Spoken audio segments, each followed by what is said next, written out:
Shalom Pak Bambang, saya mau izin bertanya, apa makna Yesus itu Allah dan manusia?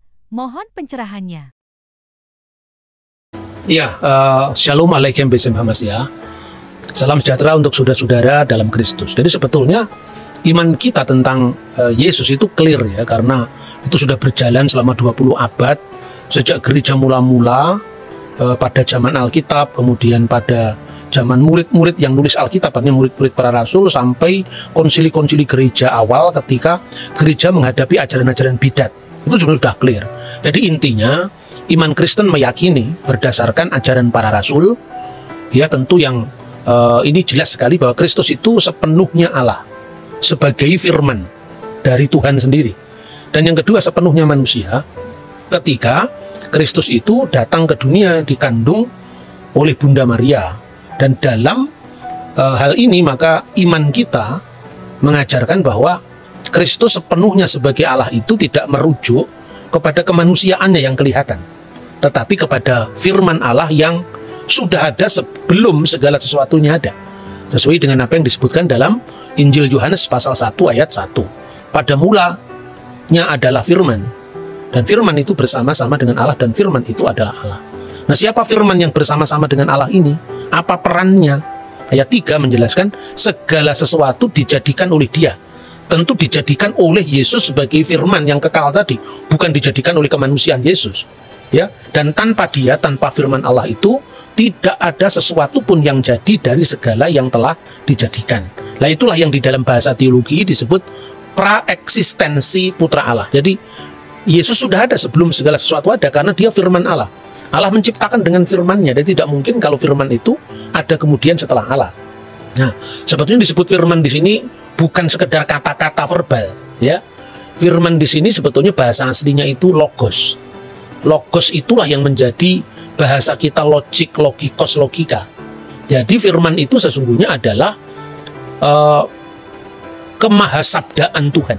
Jadi sabda atau firman itu tidak hanya berarti kata-kata verbal atau efek atau akibat dari kata-kata.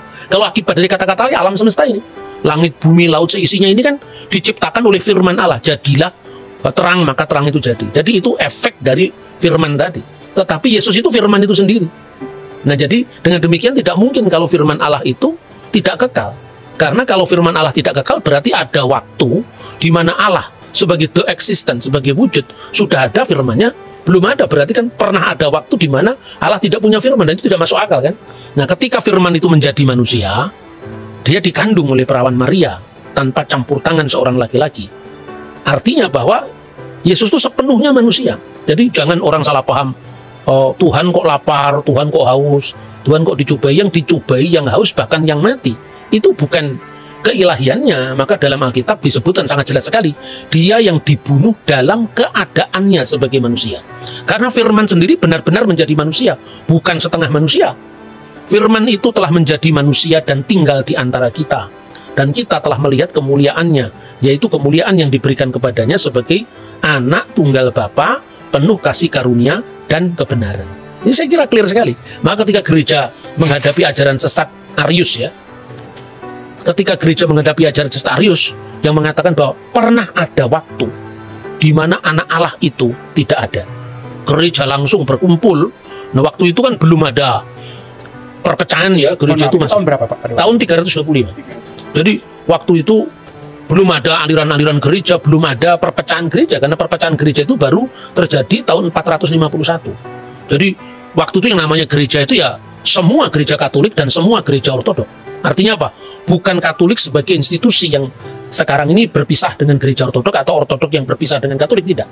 Tapi sifat gereja yang adalah universal. Artinya berlaku bagi semua bangsa, berlaku bagi semua kaum, itu arti katoolon, gereja yang bersifat Katolik. Begitu setiap gereja itu bersifat Ortodok. Artinya gereja itu menganut ajaran lurus yang diterus sampaikan tanpa putus dari para rasul. Makanya kalau ada gereja Roma, ya gereja di wilayah yurisdiksi Roma, gereja di wilayah yurisdiksi Antioquia, seperti yang diceritakan dalam Alkitab, ya, bahwa orang-orang mengikut Yesus itu pertama kali disebut Kristen itu kan di Antioquia. Kemudian dari Antioquia ke Roma, dari Roma Konstantinopel, kemudian di situ ada Alexandria. Jadi semua gereja sudah kumpul jadi satu. Lalu mengatakan tidak bisa, Arius itu salah. Karena apa? Kalau firman itu pernah tidak ada, berarti pernah ada Allah tanpa firman-Nya. Masa Allah pernah tidak punya firman? Kalau Allah pernah tidak punya firman, berarti Allah pernah tidak bisa mencipta. Jadi Allah dengan firman-Nya, dengan rohnya itu kekal. Itu kira-kira apa yang kita bisa pahami dari ajaran Kristen yang paling dasar tentang siapakah Yesus Kristus.